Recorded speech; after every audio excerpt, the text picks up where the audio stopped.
নেৰানেপেৰা বৰষুণ আৰু তাৰ পাছতে এতিয়া ব্ৰহ্মপুত্ৰৰ জলস্তৰ বৃদ্ধি পাইছে।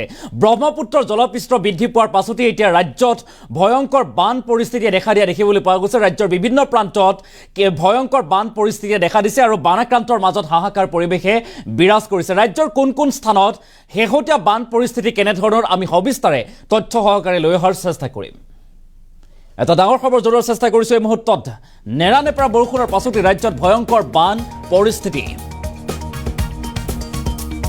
আৰু হুৰাহুৰে ব্ৰহ্মপুত্ৰৰ জলস্তৰ বৃদ্ধি পোৱাৰ পাছতে আতংকিত হৈ পৰিছে এতিয়া ৰাইজৰ মাজত আতংকই বিৰাজ কৰা পৰিলক্ষিত হৈছে। মাজুলী বোকাখাত দেৰগাঁৱত শ গাঁও এতিয়া বানত বিধ্বস্ত হৈছে আৰু ভয়ংকৰ বানত সমগ্ৰ মাজুলী জনমগ্ন হোৱাৰ আশংকা ব্যক্ত কৰা হৈছে। এটা ডাঙৰ খবৰ জনোৱাৰ চেষ্টা কৰিছো। যিকোনো মুহূৰ্তত ভাঙিব পাৰে বনগাঁও, বেচামৰা, হালধিবাৰী মথাউৰি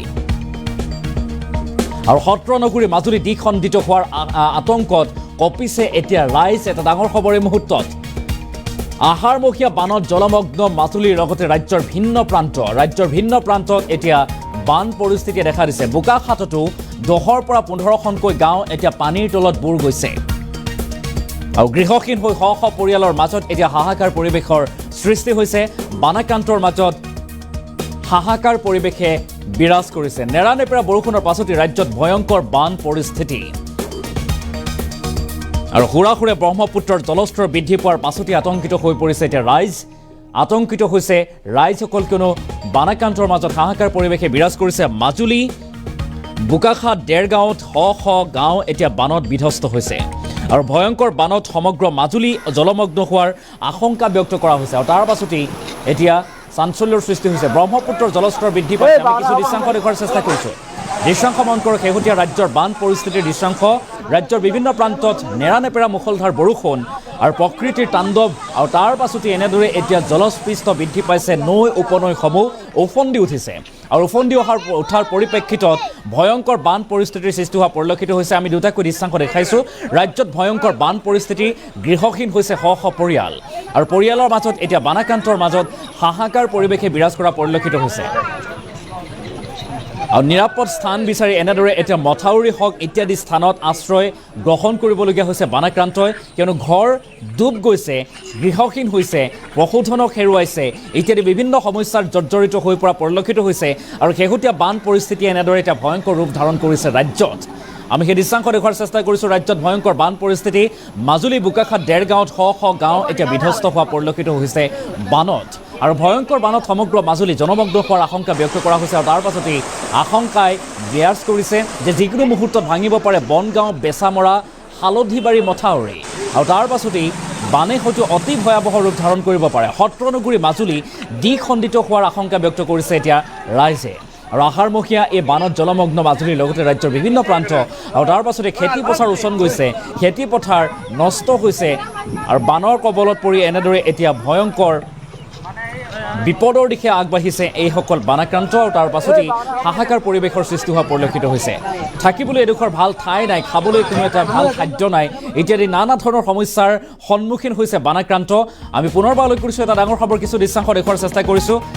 ৰাজ্যৰ বিভিন্ন প্ৰান্তত বানৰ ভয়ংকৰ ৰূপ, শেহতীয়া বান পৰিস্থিতিৰ দৃশ্যাংশ দেখুৱাৰ চেষ্টা কৰিছোঁ। মাজুলী বোকাখাত দেৰগাঁৱত শ গাঁও এতিয়া বানত বিধ্বস্ত হৈছে, গৃহহীন হৈছে শ পৰিয়াল আৰু ব্ৰহ্মপুত্ৰৰ জলপৃষ্ঠ বৃদ্ধি পোৱাৰ সমান্তৰালভাৱে যিসমূহ নৈ উপনৈ আছে সকলোবোৰ ওফন্দি উঠা পৰিলক্ষিত হৈছে। ওফন্দি উঠাৰ পৰিপ্ৰেক্ষিতত এতিয়া নৈপৰীয়া ৰাইজ বানৰ সন্মুখীন হোৱা পৰিলক্ষিত হৈছে আৰু বানৰ কবলত পৰাৰ পৰিপ্ৰেক্ষিতত চিন্তিত হৈ পৰিছে সকলো, কিন্তু নিশালৈ অতি ভয়াৱহ ৰূপ ধাৰণ কৰিব পাৰে। গতিকে সকলোৰে মাজত ভয় ভীতি সোমাই পৰা পৰিলক্ষিত হৈছে। বানাক্ৰান্তই এতিয়া নানা ধৰণৰ সমস্যাৰ মাজেৰে দিন অতিবাহিত কৰিবলগীয়া হৈছে। আমি পুনৰবাৰ উল্লেখ কৰিছোঁ। এটা ডাঙৰ খবৰ এই মুহূৰ্তত। গৃহহীন হৈ পৰিছে শ পৰিয়াল। নেৰানেপেৰা বৰষুণৰ পাছতেই ৰাজ্যত ভয়ংকৰ বান পৰিস্থিতি, প্ৰকৃতিয়ে লৈছে তাণ্ডৱ, বজ্ৰপাতত লোকে প্ৰাণ হেৰুৱাইছে আৰু সমান্তৰালভাৱে বান পৰিস্থিতি, বৰষুণৰ পাছতে এতিয়া ভয়ংকৰ বান পৰিস্থিতি, নানা ধৰণৰ সমস্যাৰ সন্মুখীন হৈছে এতিয়া বানাক্ৰান্ত। মাজুলী বোকাখাত দেৰগাঁৱত শ গাঁও বিধ্বস্ত হৈছে এতিয়া বানত ভয়ংকৰ বানত সমগ্ৰ মাজুলী জনমগ্ন হোৱাৰো আশংকা ব্যক্ত কৰা হৈছে আৰু যাৰ বাবে মাজুলীবাসী চিন্তিত হৈ পৰা পৰিলক্ষিত হৈছে। ব্ৰহ্মপুত্ৰ জলপৃষ্ঠ বৃদ্ধি পোৱাৰ পাছতেই এতিয়া মাজুলীবাসীয়ে চিন্তিত হৈ পৰিছে। ভয়ংকৰ বানে এতিয়া বিপদ মাতি আনিব পাৰে নেকি মাজুলীলৈ, আৰু সেয়া হৈছে সকলোৰে চিন্তাৰ বিষয়। কিছু মন্তব্য আছে, আমি মন্তব্য আগবঢ়োৱাৰো চেষ্টা কৰিম।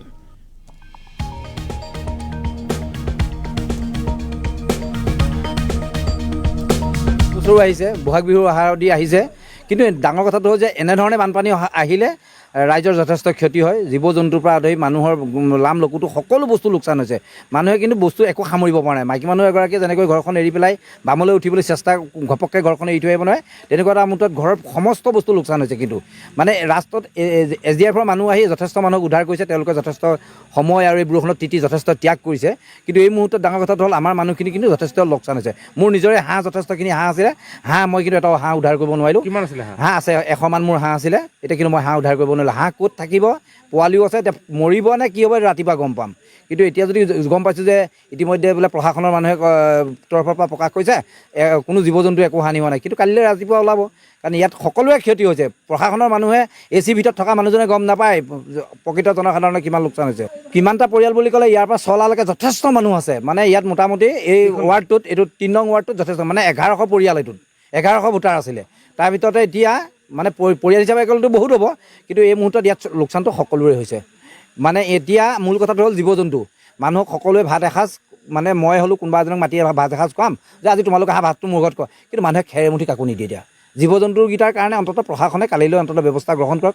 ইলেক্ট্ৰিচিটিয়ে তেওঁলোকৰ দায়িত্ব পালন কৰিছে, পাব্লিক হেল্থেও তেওঁলোকৰ দায়িত্ব পালন কৰিছে। এতিয়া কিন্তু মূল কথাটো হ'ল ৰাইজক খাদ্য দিয়া আৰু গৰু ছাগলীক দানা যোগান ধৰাটো প্ৰশাসনৰ ডাঙৰ। ঘণ্টাতটো মানে আপোনাৰ এহাতৰ ওপৰত পানী উঠি আহিছে ঘণ্টাত। এনে মানে বাগৰি আহিছে আৰু এফালৰ পৰা মানে হিল্লোল ভাঙি বাগৰি আহিছে। তাৰমানে গৰু ছাগলীটো সকলো এতিয়া তিতি আছে। গৰু ছাগলী কোনো থোৱাৰ ব্যৱস্থা নাই। যি গৰু আমি যদি মানে হিন্দুৱে যেনেকৈ গৰুক পূজা কৰে, তেনেকুৱা গৰুক কিন্তু এই মহাবৰষুণত আমি তিয়াই ৰাখিবলগীয়া হৈছে। ইয়াত মৃতকৰ আচলতে মৃত্যু হৈছিলে, সেইটোতো আটাইতকৈ ডাঙৰ কথা। আজি আটাইতকৈ দুখৰ কথা, এটা ঘৰত ইতিমধ্যে আজি তিলনি আছিল, কিন্তু তিলনি শেষ হোৱাৰ লগে লগে তেওঁলোকৰ চোতালত পানী সোমাইছে। আৰু এটা পৰিয়ালত কাইলৈ মানে পৰহিলৈ দহা, সেই এইখন গাঁৱৰেই, আমাৰ নিজৰ গাঁৱৰেই, কিন্তু দহাটো যোগনীয়া। কিন্তু আজি সেই গাঁও হয়তো সেই তেওঁলোকৰ ঘৰতো সেই মানে কৰ্মটো কৰিব নোৱাৰিব। ৰাইজে তেওঁলোকক উদ্ধাৰ কৰাটো অলপ জটিল হৈ যাব।